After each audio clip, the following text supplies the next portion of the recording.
e depois a palavra não é tão boa, a música não é tão boa, os G6 não são tão bons. Mas, na verdade, é você que está sempre em procura de algo para motivar esse vício de dopamina que a gente tem. Você está no lugar certo. Nós estamos construindo um lugar de honra e exaltação para o Senhor, e eu ouso afirmar, é apenas o começo. Amém? Irmãos, nós estamos, então, terminando hoje o Sermão do Monte, 5 semanas, de verdade, dissecando versículo por versículo. Eu falaria que o tempo justo para a exposição do Sermão do Monte aqui com vocês seria pelo menos 12 semanas, pelo menos. É muita coisa boa. É o sermão mais longo de Jesus. É uma mensagem que diferencia a multidão dos discípulos. É uma mensagem contracultural. Ela apresenta o mindset do reino dos céus. O sermão de Jesus apresenta um estilo de vida ideal que só é possível ser vivido pela graça de Deus. Se em 5 semanas você saiu desse teatro constrangido, cabisbaixo, porque as palavras de Jesus aqui no sermão são pesadas, alfinetadas, elas te confrontam, nós cumprimos o nosso objetivo. A ideia da igreja, sempre falando, desculpa, é que eu vou lembrando de caso, gente, pastor tem caso toda hora, né? Eu vou lembrando de uma irmã, ela estava sentada, não estou falando de vocês aí não, tá, gente? Mas ela estava sentada ali, na hora ela acabou, veio o culto, ela falou assim, eu gostei da igreja, eu gostei. Aí eu, obrigado, poxa, agora o meu mundo vai mudar. E você aprovou. Não, eu gostei, aprovei, palavras positivas, teve ali os versos cristocêntricos, eu, tá bom, deixa eu anotar aqui, tá? Mas ela falou, gostei. Mas assim, falta mais um teor de conquista para a minha vida. Ela queria o quê? Tem sabor de...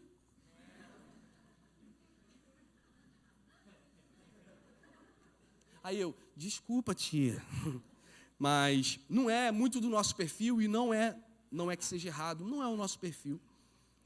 Não é o nosso perfil. Eu acho que a gente está um pouco entendendo qual é o nosso perfil. Nosso perfil é ser um pouco pesado. Talvez o Sermão do Monte reflita exatamente o que Jesus queria como igreja. Entender que, a partir do momento que nós entendemos qual é o padrão, nós falamos, caramba, é impossível ser assim, mas aí entendemos que a graça do Senhor, ela nos constrange, nos reduz, mas também nos empodera e nos levanta, cara. Nós servimos um Deus que quanto mais nos aproximamos, falamos, caramba, ai de mim que tenho impuros lábios, eu estou muito longe do Senhor, mas aí Ele vai, sabendo que a gente não tem como chegar até Ele, Ele vem descendo até a gente. E Ele vem descendo até a gente para dizer, é possível você chegar até mim, porque eu primeiro desci até vocês. Gente, esse Deus que nós servimos é maravilhoso, Ele é gracioso, benevolente, paciente. Então, o Sermão do Monte é sim um sermão que nos constrange. 5 semanas falando de padrões, bem certo e errado, bem claro, não tem muito o que aflorar. E nós nos pesamos, mas ao mesmo tempo que nos pesamos, sabemos, existe um Deus gracioso que estende a sua mão para nós, nos ajuda a chegar em lugares que nós nunca chegaríamos se não fosse pela sua graça. Quem pode dizer amém? Então é sim o nosso objetivo te pesar. Porque esse objetivo alcançou meu coração, estudando cada verso, estudando os contextos. Pesa o meu coração. Se você em 5 semanas, ouvindo o Sermão do Monte, ficou assim, caramba, até que eu estou muito bem, obrigado. Você não está muito bem, você está muito cego, com muito problema. Então, que bom que nós nos sentimos assim, porque ao mesmo tempo que nos sentimos pesados, nos sentimos agraciados pela misericórdia desse Senhor que nos permite santificar e nos assemelhar a Ele. Vamos à palavra de Deus. Quem está animado aí? Versículo 1, tenha paciência, porque é impossível dissecar um capítulo inteiro nos próximos minutos. É muita coisa, gente, é muita coisa. Capítulo 7, muita riqueza aqui. E eu encorajo os irmãos, cheguem em casa, leiam a palavra de Deus. Amanhã, tenta ruminar nisso aqui. Digerem capítulo 7, leia versículo por versículo. Cara, tem muita coisa boa, muita coisa rica que vai abençoar o teu coração. Eu queria convidar você a abrir sua boca aí e ler comigo esses próximos versos do 1 ao 6. Pedi ao time de mídia, que eu tinha separado até o 5, mas eu queria que você fosse até o 6 comigo, tá bom? Vamos lá. Não julgueis para que não sejais, porque com o juízo com que julgardes,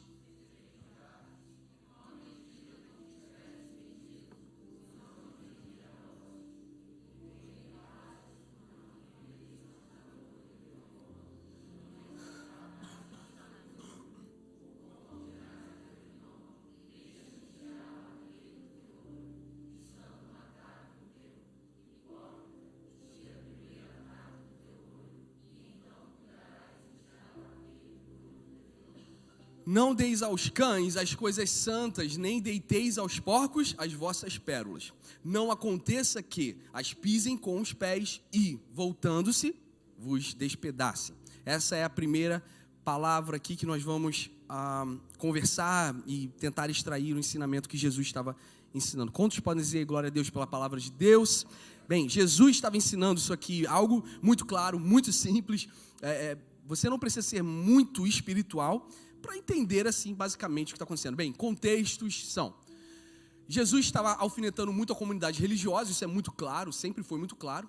Aqui não é muito em cima daqueles que são profanos, gentios, mas o evangelho ele é paradoxal. Você vai perceber que parece que ele é antagônico, mas ele não é antagônico, ele é paradoxal, é diferente. Então, ao mesmo tempo que Jesus vai falar assim, olha, não julguem teu irmão, ele não está dizendo que nós não podemos, não devemos admoestar, exortar, chamar a atenção das pessoas, principalmente na comunidade de fé. Não é isso, pelo contrário. A gente vai continuar lendo, vocês vão ver que é o que Jesus quer para uma saúde na comunidade de fé, precisamos admoestar. Olha, a gente pode até ir para as cartas de Paulo, você vai lembrar que Paulo vai dizer assim, olha, Timóteo, fica tranquilo, antes que a apostasia venha, vai faltar admoestação entre vós. Então, irmãos, é nosso papel como comunidade, admoestação entre uns com os outros. Quem pode dizer amém? Convide feedback, convide admoestação, não se sinta rejeitado por isso, pelo contrário, se sinta amado quando você for exortado. Estou com pneumonia, gente. Ora pelo teu pastor, hein? Isso é ataque. Oi? A minha esposa fala assim, você realmente não muda, né? Quem é casado aí pode dizer glória a Deus aí. Já contei aqui várias vezes, que eu estava, quando a minha esposa fala assim, não faz isso, eu falo, eu vou fazer. Né? Aí depois quando eu faço e dá errado, só dá aquela olhadinha para ela e eu nem olho, porque eu já sei a olhada dela, aquela olhada desse hipócrita aqui. Aquela olhadinha assim. Não, ela faz isso não, mas I told you so, like eu te disse, né? Mas não vou entrar nesse mérito agora não, porque isso aqui não é seminário de casais. Se eu falo assim, pastor, eu estou mandando uma mensagem para algumas pessoas que estão faltosas, pode ser mal interpretado, porque parece que a gente está querendo controlar as pessoas, e não, a gente entende que a coletividade, a vida da comunidade é preventiva, é bálsamo, é preventivo, participar de um GC, então não é da nossa cultura, e cara, você que está aqui com a gente, você sabe que não é da nossa cultura pressionar, controlar, e que você entenda que é uma expressão de carinho, de zelo por cada um de vocês. A admoestação também deveria ser vista assim. E aí, na hermenêutica, ou seja, na chave de interpretação, esse versículo 6, não deis cães, ele podia ser colocado para os próximos versículos, mas eu quis antecipar ele com esse contexto de julgar o próximo, e eu vou explicar por quê. Esse é um dos versículos que é mais mal usados. Esse também, não julgue para não ser julgado. Quando você vai dar admoestação em alguém, a pessoa fala, não me julgue, porque você vai ser julgado. É como quem diz, não vem não, porque você não tem direito de falar isso. Não era o que Jesus estava falando. A base motivacional da hipocrisia não é uma base motivacional que faz você vencer e ganhar o seu irmão. É diferente. As estatísticas vão dizer, inúmeros artigos, vão dizer que o que afasta não crentes da igreja é a hipocrisia de crente.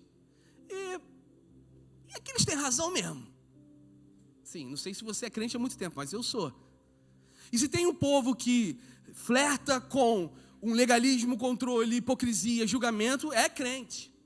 Se tem um povo que consegue manipular pessoas, extorquir pessoas, pegar versículos isolados para conseguir o que eles querem, é crente, é igreja. São líderes religiosos. E isso é o lastro, a gente tem que fazer o quê? Antes de você ficar chateado com o Fábio Porchat, o Porta dos Fundos, as pessoas que zombam da tua fé, você precisa entender que precisamos de uma reforma dentro da nossa igreja local. Já falei que a utopia fica falando que o Brasil vai ser de Jesus, quando a tua casa não é de Jesus. Isso é utópico, e a igreja ama a utopia. A igreja abraça o sincretismo, o latino-americano, assim como o grego, a cultura grega, a cultura romana ama o sincretismo. Tudo pode, desde que eu tenha uma esperança. Eu vou botar um copo d'água na frente da televisão, vai que... Eu vou para a igreja, eu vou rezar várias vezes, vou fazer várias coisas. Vai que um milagre acontece. Aí eu quero dizer que a utopia, ela esquiva a gente da nossa responsabilidade do pequeno e faz com que a gente sonhe com uma realidade muito distante. A gente sempre projeta para Deus uma responsabilidade e a gente se esquiva das pequenas responsabilidades. Então, o julgamento hipócrita não pode existir nessa comunidade de fé. Quem pode dizer amém? E aí, a ilustração é simples, e eu até vejo um sarcasmo e um senso de humor. Checa essa imagem aqui que eu quero mostrar para vocês. Que é uma imagem que na palavra, como é que é? Trave no teu olho. Gente, trave no teu olho é algo imenso, algo desconfortável. E na palavra em inglês vai ser log. E log significa um galho, e é algo muito mais robusto. E é interessante que galho também tem farpa. Então essa imagem representa bem que o papel da igreja não é ficar apontando para o erro dos outros sem se conscientizar dos seus próprios erros. Por isso que Mateus 5, 6, 7, ele primeiro fere o meu coração como pastor dessa casa. Porque se eu me sinto ferido pelas palavras do meu Senhor, eu tenho legitimidade para aconselhar os irmãos a se sentirem feridos também para a glória do Deus Pai. Ou seja, pastor, não me esquivo, eu não quero que vocês se esquivem de demonstração. Eu quero que vocês se esquivem de julgamento e hipocrisia. E isso, irmão, não ganha ninguém e não honra a Deus.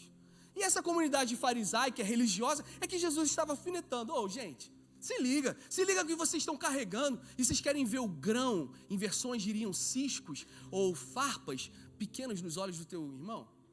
Então que em nome de Jesus a hipocrisia não faça parte da cultura dessa comunidade de fé. Quem pode dizer glória a Deus aí? Entendem que é paradoxal, isso não nos inopera em admoestar, em exortar uns aos outros, estamos juntos aqui? Então tira, agora essa imagem é bem legal também, essa próxima imagem. A gente está arrebentado, mas por fora está tudo bonito. A gente dizima, vai para o culto, vai para o GC, está tudo legal. O que importa é que por fora a gente está aparentando tudo bem. E não é isso que Jesus queria. Jesus queria que o evangelho fosse uma mudança de dentro para fora, cara. Não é para aparentar nada, não é para se sentir superior. Então, não deis aos cães, está num contexto hermenêutico ligado ao julgamento. Ou seja, o evangelho precisa ser pregado para todo mundo. Aquele cara da faculdade, da tua empresa, o teu sócio, você precisa pregar, vocalizar o evangelho e você precisa testemunhar. Ou seja, você precisa ser uma carta viva do evangelho, sempre. Eu não diria que o contexto seria a pregação do evangelho para quem não crê. Mas eu creio que na interpretação hermenêutica de não dê aos cães, e cão aqui não era como os nossos pets. Eram cães que comiam carniça, eram bichos que as pessoas odiavam, assim como os porcos. O judeu tem a imagem do porco como algo impuro, profano, sujo. Então é muito claro aqui que Jesus usa essas imagens para dizer o seguinte: olha,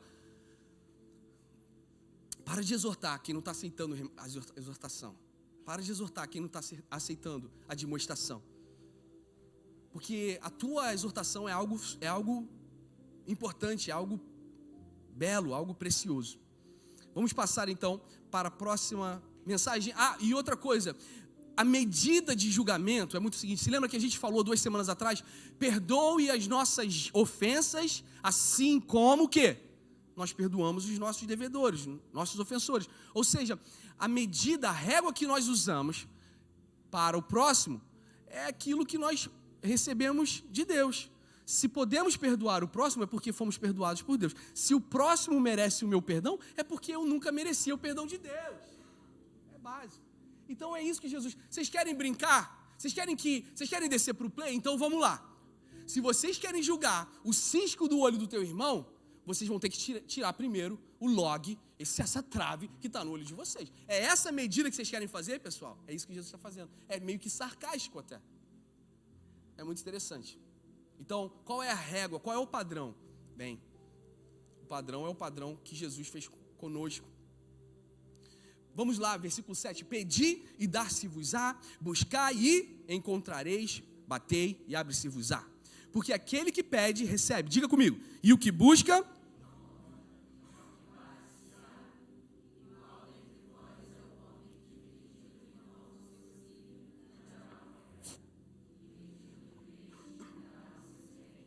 Se vós, pois, sendo maus, sabeis dar boas coisas aos vossos filhos, quanto mais o vosso Pai, que está nos céus, dará bens aos que lhe pedirem.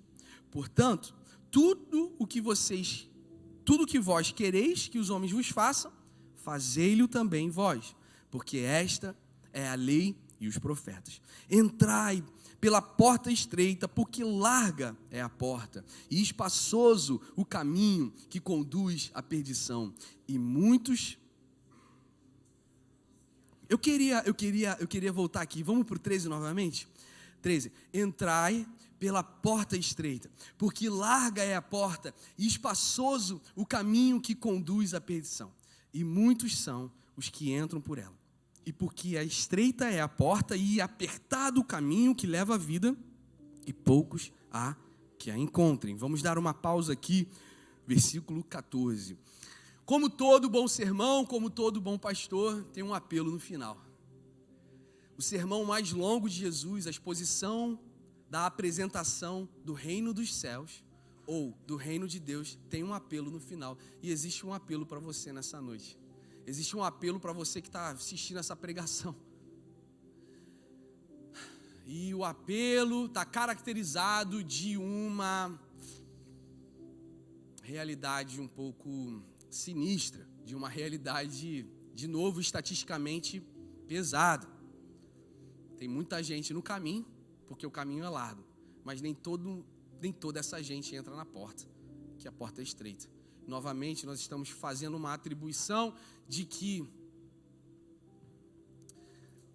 o caminho largo é o caminho da multidão, a galera que crê em Deus, que vê que Jesus é um cara diferente, talvez de pessoas que cumprem certas liturgias e rituais e são tementes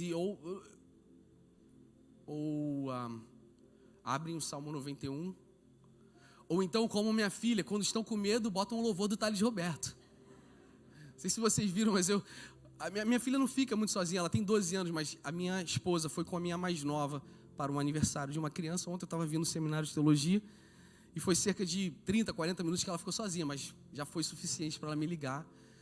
E ela tem um sotaque, e esse sotaque só vai perceber quem fala inglês e só vai perceber quando ela está nervosa. Quando Lizzie está nervosa ou quando ela fala em público, você vai ver um sotaque ali. Aí ela, pai, tá vindo quando? Né? Aí eu, por quê? Você está com medo? Não. Aí todas as luzes da casa estão acesas nela. Como você sabe? Aí eu também tive 12 anos. E se tem uma criançada aí, criançada dos anos 90 que tinha medo, era crente, né? Meu Deus. Olha, eu gostava de faltar, eu não gostava de faltar o culto, não gostava. Mas o culto de cura e libertação, gostava. Porque a gente não via filme de terror, mas via os de cura e libertação. Então, não via, mas porque a gente sempre vencia, né? E o filme de terror, eu tenho que botar um toque no altar. Restitui, eu quero de volta o que é.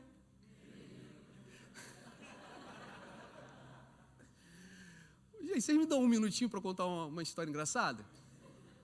Teve uma vez que a gente estava no retiro de carnaval. Retiro de carnaval, gente, vai ser bom demais. Ô, coisa boa, retiro de carnaval. Não tem hora para acabar, aqui a gente já está terminando.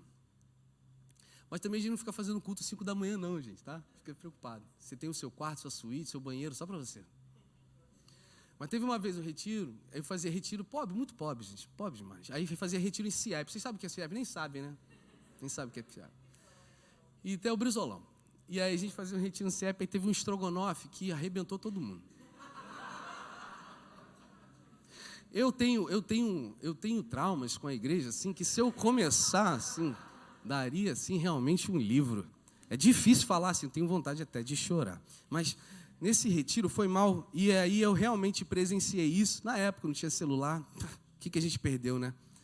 Mas quando eu entrei, tinha um irmão fazendo alguns barulhos, que eu não vou falar aqui, mas e ele no fundo falou assim, Senhor, ajuda. E aí, entre esse Senhor e ajuda, tinha um gemidinho, né? E depois, assim, ó, você que não é da igreja, não precisa acreditar de mim, não, mas você que chama Red de igreja, você tem que acreditar no que eu vou falar agora. Você não tem, tá? Ele mandou. Senhor, os planos que foram embora, o sonho que se perdeu.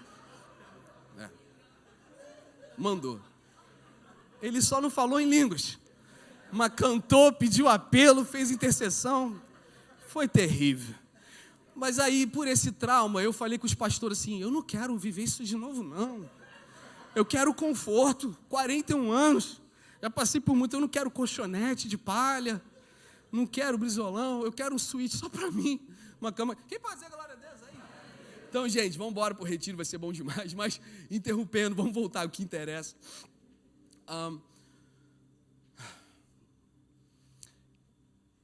Esse caminho largo é o caminho que eu falei no início do sincretismo. Vai que isso aqui é certo. Ou vai que aquilo também é. Eu vou pegar tudo e botar no mesmo balde. Mas o sincretismo, abraçado pela cultura grega, romana, latino-americana, ela tem uma coisa muito protetiva de que vamos jogar por tudo e alguma coisa a gente vai acertar. E o evangelho não, tem um caminho, ele é muito estreito. E aí a minha filha ontem, chegando em casa, quando eu ia tocar a campainha, eu sabia que ela estava com medo de ficar sozinha, porque a airfryer fez um barulho, e ela estava ouvindo o Thales Roberto, né? Mas eu escolho Deus, eu escolho... Meu Deus, cara, eu comecei a ter crise de riso e não resisti, fiz um rios. Eu fiz um rios e postei lá. Mas é esse caminho largo de muito crente que abre o Salmo 91, que vai na igreja quando vai, aí vai na campanha de 7 dias para ver se dá uma virada na vida, aí no dezembro 31 ele vai querer ser crente como ele nunca foi, mas aí o caminho vai estreitando, e aí Jesus vai dizendo, olha, esse caminho largo todo mundo fica, mas nessa porta estreita só entra discípulo. Porque o teor da multidão, o teor do Sermão do Monte é para toda a multidão, tanto é que ele projeta acusticamente para um lugar mais alto, a montanha. Mas ele vai diferenciar claramente, cara, tudo bem, eu amo todo mundo, mas a porta é muito estreita. Se você quer me seguir, tome a sua cruz, negue-se a si mesmo e me siga. Não zombe dos valores, não zombe de princípios que a palavra do Senhor vem exaltar, que são princípios que vão trazer vida, e vida em abundância para cada um de nós. Quantos aqui desejam entrar nessa porta estreita? Irmãos, é verdade, é um apelo que Jesus fez, e é um apelo que eu vos faço essa noite. Precisamos considerar, a você que está aqui pela primeira vez, que acha que entendeu o Evangelho porque você viu o Edir Macedo pregando na Record. Você acha que entendeu o Evangelho porque tua avó fica cantando louvor, e você rotulou, estigmatizou, mas você teve uma relação pessoal com esse Jesus que a gente está falando, cara. Porque pedir, dar-se-vos-á, buscar e abre-se-vos-á, fala sobre um Deus que quer intimidade. Mais do que o teor de que, será que se eu bater vai realmente abrir? Ouve, o papel da igreja não é abrir porta, mas o papel da igreja é bater na porta. Mas mais do que portas se abrindo, o teor e a essência de Mateus 7 é, existe um Deus que deseja filhos e filhas que tenham intimidade com Ele através da oração. Então, irmãos, será que você quer realmente entrar nessa porta estreita? Ou você está se contentando com o conteúdo do caminho largo, da religiosidade, da crença? Jesus não veio para que nós tivéssemos crença, porque até demônios creem que Ele é o Filho de Deus. Jesus veio para que nós tivéssemos um relacionamento íntimo com Ele. Aqui então nós extraímos que esse Deus é um Deus bom, é como um pai. Ele vai cuidar de você na sua angústia, Ele é um Deus provedor. Que Deus é esse que se um pai biológico vai dar uma serpente se um filho pedir um pão? Quanto mais o Pai que está nos céus, como lemos em Mateus 6 na semana passada. Olhe para os lírios do campo, olhe para os pássaros. O Senhor cuida de você, meu irmão. O Senhor cuida de você, minha irmã. Ele é um bom Deus. Ele deseja coisas boas para nós, seus filhos.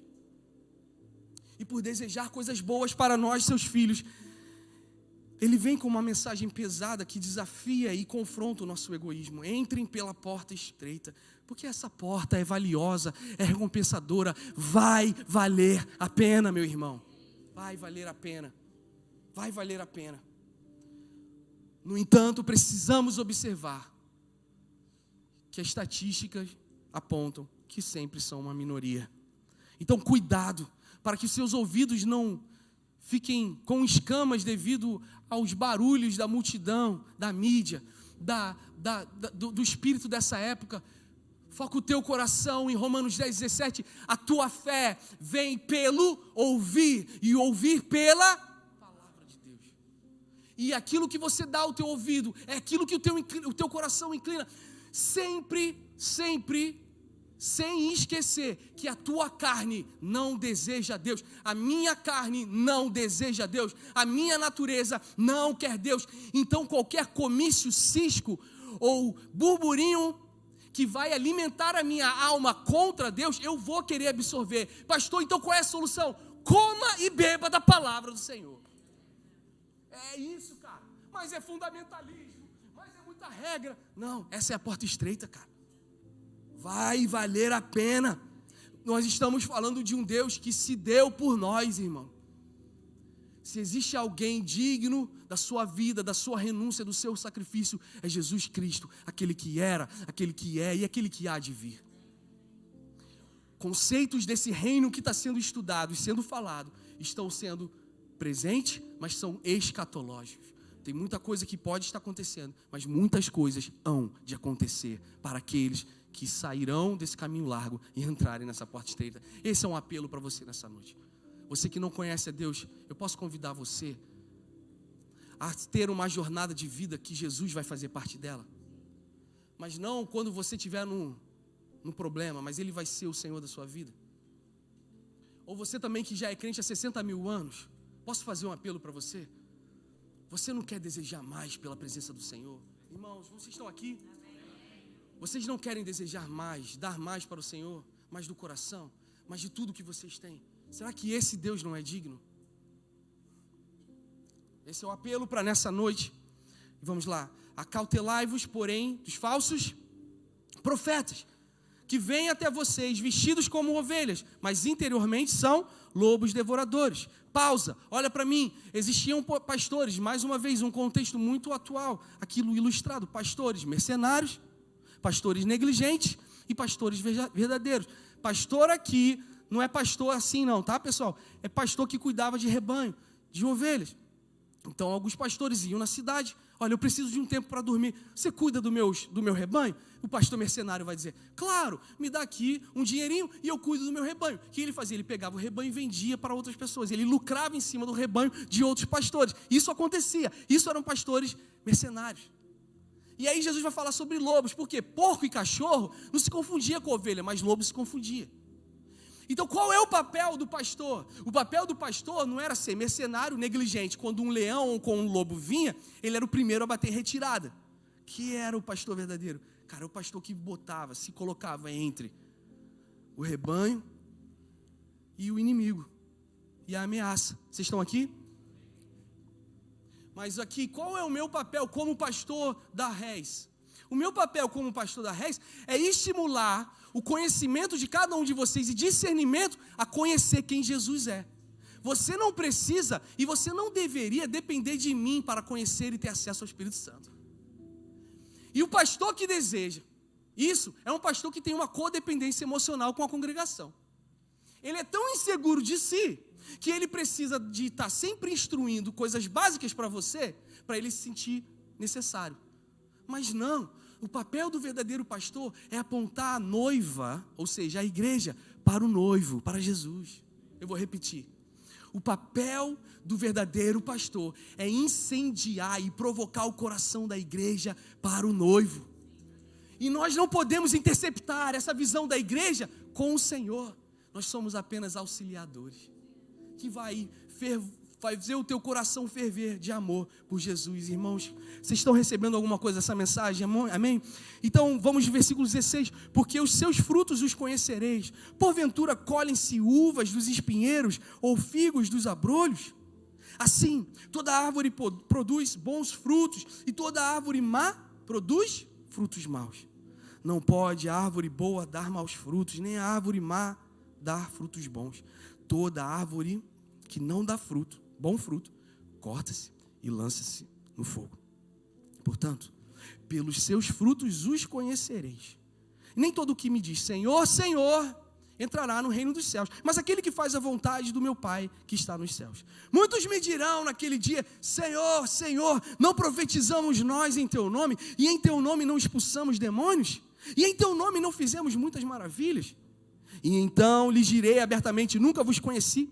Apartai-vos de mim, vós que praticais a iniquidade. Todo aquele, pois, que escuta, levanta a tua voz aí, vamos lá. Todo aquele, pois, que escuta essas minhas palavras e as pratica, assemelhá-lo-ei ao homem prudente, que edificou a sua casa sobre a rocha.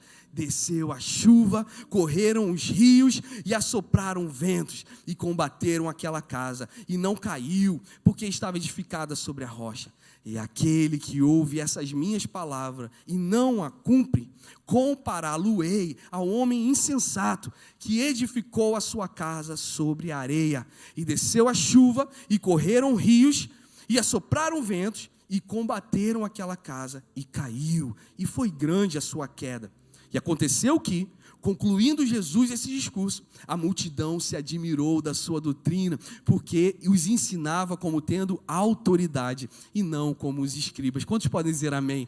Nós finalizamos o Sermão da Montanha, a palavra do Senhor. A gente pode despedir os irmãos, dizer Deus abençoe, porque a palavra do Senhor por si só tem poder. A palavra do Senhor por si só ao ler as Escrituras publicamente nas sinagogas, nos templos, até os dias de hoje. O que faz da igreja verdadeira, é que a leitura da palavra é feita publicamente. Ela tem poder porque ela é a revelação de Cristo. Irmãos, vocês estão entendendo? Vocês precisam ter discernimento, que vocês não precisam de ser codependentes de um pastor. Vocês têm o Espírito Santo para vocês seguirem nele. Agora, o que marca a Race como uma igreja sadia não é uma mídia social boa, não é uma equipe de música legal, não é uma estética maneira, não é uma equipe de recepção que está ali bem sorridente, não é um pastor legal que está aqui. Não. O que marca a autoridade que Jesus tinha diante do seu público, diferente dos escribas, é o óleo que vem do céu, é a unção do Senhor, cara. Porque o que diferenciaria a igreja de uma ONG, de uma instituição, de um partido político, gente? Ou de um clube de futebol? É a graça, é a introdução desse reino celestial. Aquele cabeça que sustenta a igreja desde os primórdios, é a cabeça que vai sustentar essa igreja aqui. E o Espírito Santo que é derramado em Pentecostes, que inicia o nascimento da igreja primitiva, é o mesmo Espírito Santo que está fluindo em nós. A igreja de Atos e o livro de Atos é o único livro que continua sendo escrito por cada um de mim, de nós, por mim e por você. Olha que privilégio. E o que faz da igreja a igreja? Não é quão eloquente nós somos, mas é esse óleo, essa unção. Essa unção que quebra julgo, e essa unção que pode te libertar nessa noite, inclusive. Essa unção que pode te restaurar. Essa unção que pode trazer alegria no meio da tua tristeza. Agora vai aqui, entende o seguinte: quem é que vai entrar no reino dos céus? Quem é que vai entrar no reino dos céus? É quem está no Teatro Solar todo domingo às 6h30? Não, eu vou te dizer quem não vai entrar. Mateus 7,21, nem todo mundo que professa o nome de Jesus vai entrar. Mateus 7,22, nem todo mundo que faz boa obra vai entrar. Não, mas Jesus vê de novo aí no computador. Eu expulsei 47 demônios. Jesus, cara, apartai-vos de mim, eu não conheço você. Não, mas eu pregava todo domingo na Race. Durante 4 anos eu preguei, eu fui pastor de 3, 4, 5 igrejas. Cara, eu não te conheço. Porque a proposta do reino é: não faça nada para Deus sem Deus. Se você quer fazer algo para Deus, faça com Deus. E a partir do Senhor. Irmãos, que em nome de Jesus nós não flertemos com esse tumor ativista de que já sabemos como fazer, sabemos comunicar, já sabemos tocar, já sabemos abraçar, já sabemos até aconselhar, mas que não nos falte o óleo sobre a nossa cabeça. Que não nos falte essa autoridade que Jesus tinha, diferente dos escribas, para que não sejamos como os filhos de Cefas. Eu vi Paulo demônio, eu vi Paulo expulsando o demônio, eu vi Paulo fazendo, vamos lá, anota como é, Ctrl+C, Ctrl+V, vamos fazer igual.